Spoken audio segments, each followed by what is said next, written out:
ముక్కోటి ఏకాదశి సందర్భంగా మెదక్ జిల్లా రామాయంపేటలోని వెంకటేశ్వర స్వామి దేవాలయానికి భక్తులు పోటెత్తారు. భక్తులు స్వామివారిని ఉత్తర ద్వారం గుండా దర్శించుకొని మొక్కులు చెల్లించుకున్నారు. శ్రీ పద్మావతి గోదా సమేత వెంకటేశ్వర స్వామివారి ఉత్సవ విగ్రహాలను మేళ తాళాలతో పురవీధుల గుండా ఊరేగించి భక్తులకు దర్శనం కల్పించారు.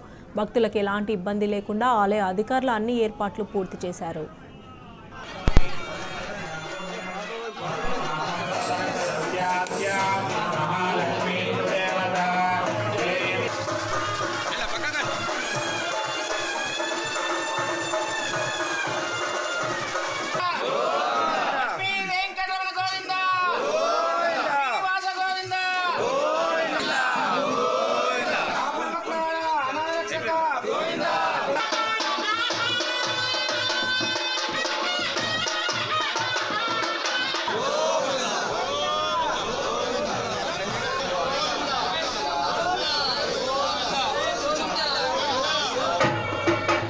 ఏడుకొండలవాడ వెంకటరమణ గోవిందా.